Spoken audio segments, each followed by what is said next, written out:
Hey guys, welcome back to my channel. It's your girl Amarachi, and today we're going to be talking about the latest episode of The Real Housewives of Beverly Hills, season 14, episode 6. So let's get into the episode. All right, y'all. So today's episode, not much really happened. But I'm going to try my best to give you guys my thoughts on what I thought stands out. So we opened up the episode. Bose and her man, they're out on a date. Looks like they're out on a beach date. We find out that they're long distance, and so in each moment that they're with each other, they try to make it count. Bose poses a question to, I've forgotten his name. Bose poses a question to him. She asked him, does he date with the intention of marriage? He said yes. So Bose asked him, so where are we, like, on that trajectory? And did anybody, correct me if I'm wrong, but did anybody notice that he didn't really answer that question? When Bose asked him that question, she said, where are we on that trajectory for marriage? And he laughed it off, and then he said, I knew that question was coming. I knew you were gonna ask me that. And he just made a joke, but he never answered the question. So I rewinded. I was like, wait, maybe I missed it. I rewinded. I was like, okay, I still didn't hear an answer. But y'all let me know if maybe I missed it in the midst of him telling the joke. Maybe I missed it or something. So, but yeah. Erica and Dorit meet up for lunch, and Erica is talking about how she has an upcoming therapy session with PK, and she's saying how, she's done being nice. She's done with people taking her niceness for her kindness for weakness. She also mentions, excuse me, she mentions what did she mention? Oh, so she brings up the whole fiasco at the last Kyle's party with Sutton, saying how, like, Sutton is coming for her. And Erica kind of like piggybacks off of that and says that, Sutton always likes to come at people when they're at their lowest. I'm guessing Erica was referring to, I'm guessing she was referring to the season when she was going through her divorce, and and Garcelle was kind of like holding her feet to the fire to, take some type of accountability. Even though she didn't, like, she wasn't an accomplice in what her husband was accused of doing, but, try to show some remorse and take some accountability for the victims. So she still feels some type of way about that, but I'm like, look, Erica, eh, whatever. So Garcelle is at the beach, at the new beach house with her family. They're all, she came with Oliver, his son, I think his girlfriend, and one of the twins. So they're like all in awe about the home. Garcelle says that if somebody would have told her that she would be able to, build her own house, basically even like a legacy for her children, she would not believe that. And so they get to eat in, and Garcelle tells us, she opens up a little bit about her son Oliver. So Oliver had an addiction in the past, and Garcelle says it was bad. It got to the point like he was homeless, and she had to practice tough love and basically not allow him to come to the house. She talks about how one day one of her girlfriends came over. They were having drinks, and then so she heard a little rumbling in the outside, and she opens the door, and it's Oliver, and Oliver is like, trying to get in the house, and she's telling him like, no, you can't get in. So he's like trying to, like, wiggle the door and like to get in. And she said it broke her heart, but she had to give him tough love, and so she didn't let him in. And she feels like it was that tough love that she gave him, and coupled with the fact that he wasn't seeing his family, and also with the birth of his son, that, put him on the trajectory to, to get better. So I mean, I was I felt for Garcelle, because Garcelle actually broke down. So I felt for her. And a few weeks ago, Erica Jane came out saying that Garcelle and Sutton need to, like, start living their authentic lives on the show. I was like, Erica, is this authentic enough for you? Like, it's just these ladies, man. So we move on to Dorit and Bose. Bose goes over to Dorit's house. They're talking. Dorit decides to let us know that her and PK had a 4 hour therapy session. And during the therapy session, PK shouts, "This is why I want a divorce. I don't want to be married to this woman anymore." And that's exactly how she said it. And she said PK saying that was like a shock to her. I don't understand why it was a shock to you. I mean, the last time we saw PK on camera, that man looked that when they went out to that dinner, and when he that dinner when he said if a waiter came to this table and we spoke to the waiter the way that we speak to each other at home would be thrown out. I thought it was PK made it clear that he was ready for this marriage to be over. The man was like all jolly. The man looked like he was out living his best life. So Dorit is there saying like it took her for a shock, it took her for a loop. So now she has to, start making preparations. She has to like start making sure that she's good and her kids are good and all of that. So Bose decides to bring up the party, Kyle's diamonds and whatever, the party that Kyle had. She's talking about why did Kyle decide to bring Camille. I mean, and honestly, I don't think Kyle bringing Camille was to, have Camille fight her battles, because I feel like Kyle and Camille, I mean, don't get me wrong, when Beverly Hills first started, Camille was like an OG. Camille is an OG of Beverly Hills. She was on the first season of Beverly Hills. So I think Kyle and Camille have maintained some type of like relationship, some type of like try to like be cordial with one another. So I didn't really find it odd that Kyle invited Camille. But Dorit thinks that Kyle might have invited Camille so like Camille can like, help like fight her battles or whatever. But that's not how I looked at it. And then Bose decides to also talked about why Sutton saying comment that Sutton made to Dorit, saying that I'm not the one you're mad at. You're mad at your life. Saying that, she can't believe that Sutton weaponized that. And Dorit was just like, she was basically agreeing with Bose, like, that's Sutton is basically saying how she feels. So that it is what it is. But look, I don't. But what I have to say about that, I'm looking down at my notes, y'all. What I have to say about that is, I mean, Bose, this is your first season, and I like Bose. She's tall, she's beautiful, her skin color is beautiful. She's that girl. She's worked in corporate America for 25 years. Now she's retired. Now she's doing her own thing. I love that about her. And one thing I can see that, well, I don't know her, so I can't really say I can see, but I get the sense that Bose is not easily manipulated. But one thing I want her to do is fall back a little bit and don't try to be a soldier for Dorit, because Dorit is not innocent. Dorit has done a lot of questionable stuff throughout the years that she's been on the show. So she's not, yeah, right, yeah, this season she's trying to make it as like her come out season of like barking, little rah rah rah. But like let Dorit fight her own battles. Okay, you see, Dorit and Erica are friends, but Erica just sits back and lets Dorit fight her battles. Erica's not interjecting. Erica's not, I mean, let's say Bose only interjected once when she said to Sutton, why are you weaponizing what Dorit, her trauma? Why are you weaponizing that against her?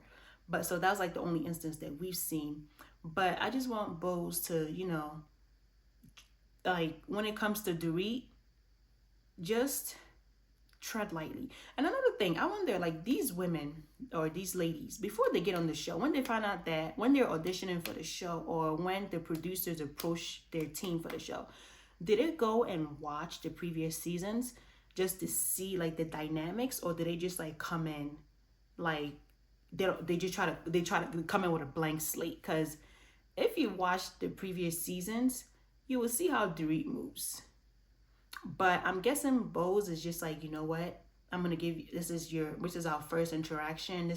We've never had any type of beef in the past, so I'm just gonna give you the benefit of doubt. But Dorit is not innocent. So on this whole new persona that she's putting up, I'm only here for it because Kyle's been annoying me for like the few seasons now. So I'm just happy that somebody's finally like, stepping up to Kyle. Because all that tantrums that Kyle be throwing, I'm just like, lady, you are too grown for all of this. Like, stop throwing tantrums. But other than that, Dorit can go sit down.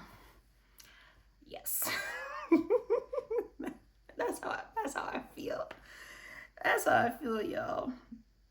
So, Erica is getting ready to perform at the Viper Bar, I believe. So the ladies all get ready. They head over to Viper Bar. We see that Kyle brings Kesha.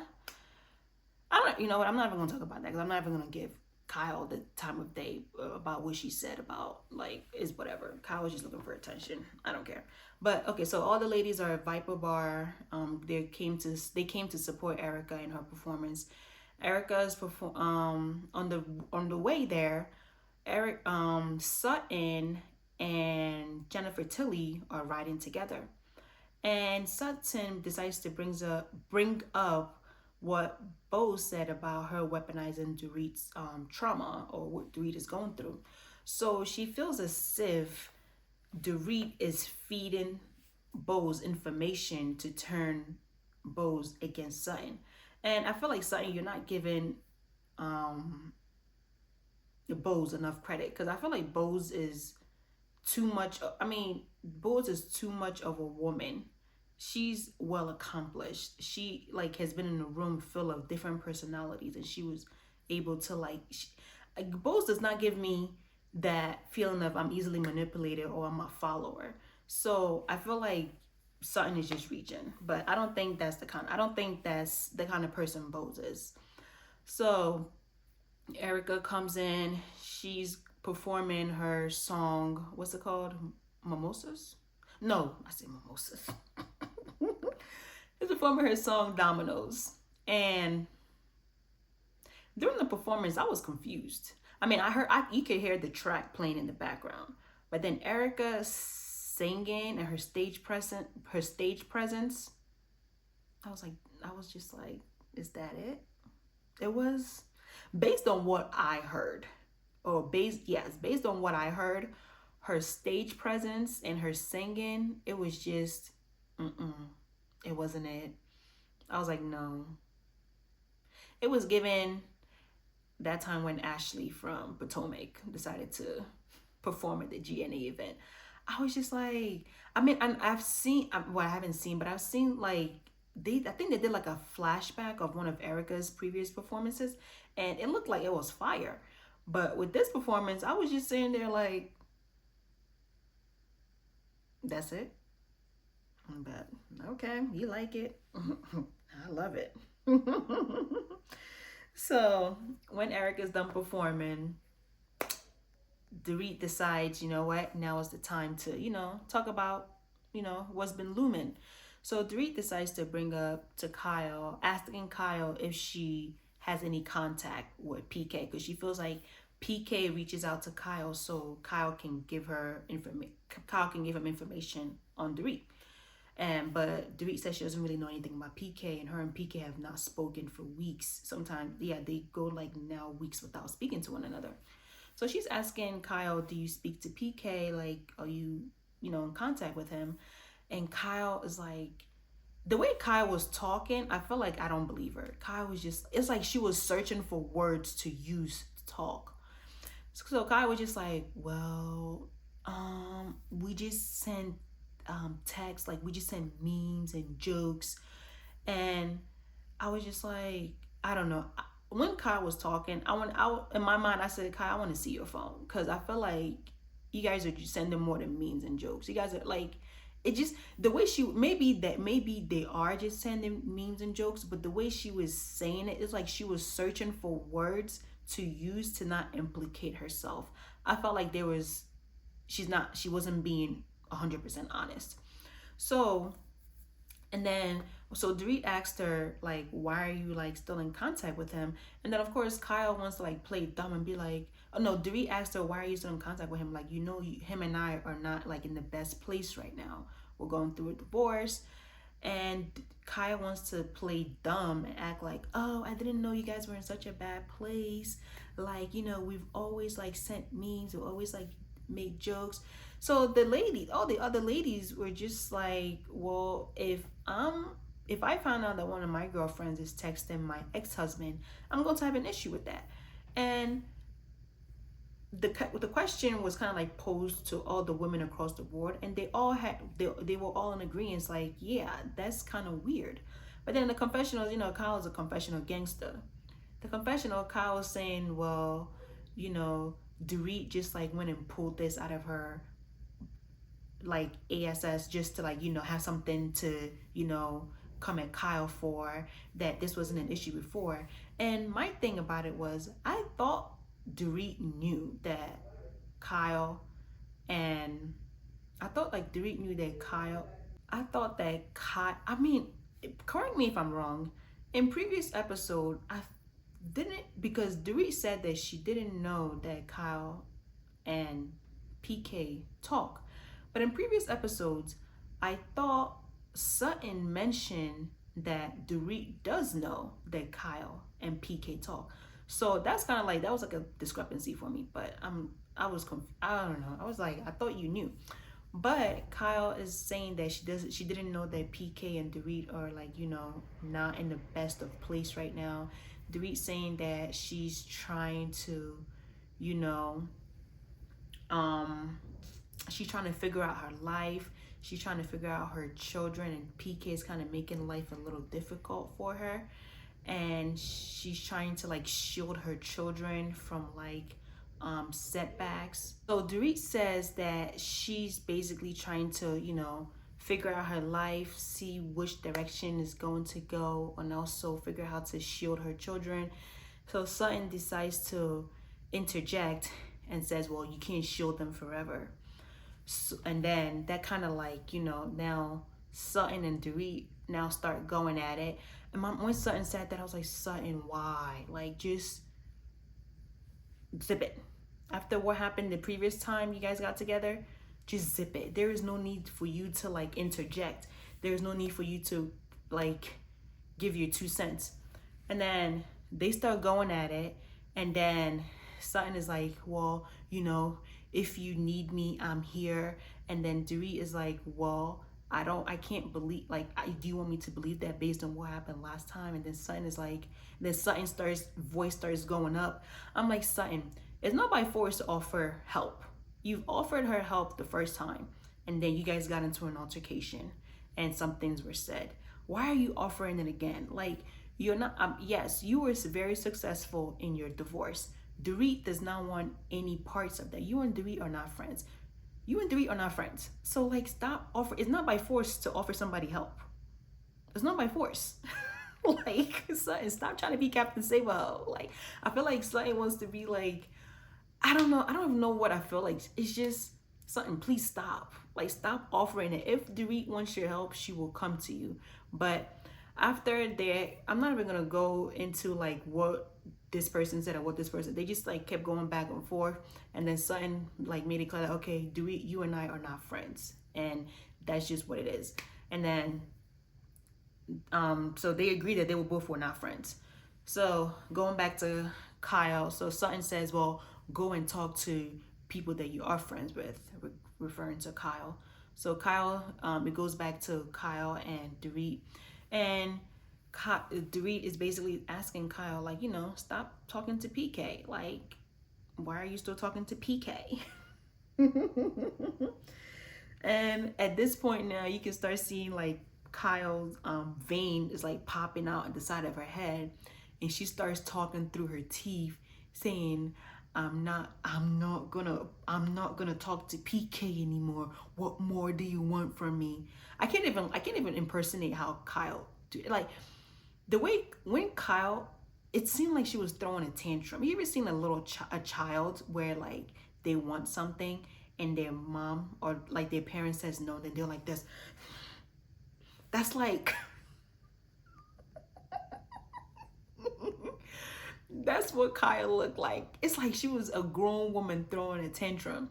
And then I think Kyle cursed at Dorit. Yeah, she said, what more do you effing want from me? So that's when Dorit is like, Stop raising your voice at me and stop cursing at me. Like you've done da da da. So Dorit starts, her voice starts matching Kyle. And then the next thing you know, the screen goes blank and then we hear a glass drop. I said, Lord, I was like, you know what? I know these Beverly Hills ladies are not about to fight. I'm like, you're not even about that life. So I don't think they fought, but we heard glass break. And I was just like, okay. But it's I'm tired of Kyle. I'm tired of Kyle. But damn, but what I have to say is, Dorit, if that's how Kyle talked to you in the past and you stayed in this friendship for this long, mm, mm, because I don't even curse at my friends. Like I could like yeah, when I'm talking to my friends, even if I'm upset, I don't even curse at them. I mean, yeah, we might be like, oh, I'm like, I might just curse when I'm saying something. But if I'm talking with them, like, or at them, I'm not going to be like, what more do you effing want from me? Like, that's not how you talk to people. But if that's what you've been going through these past few years, I feel bad for you, child, because, but Kyle needs to stop throwing a tantrum because I'm over it. But yeah, y'all, not much really happened on this episode. I mean, it was a calm episode. So, but y'all tell me what your thoughts are about the episode in the comments, and I'll talk to you guys in my next video. Don't forget to like, comment, and subscribe. Peace.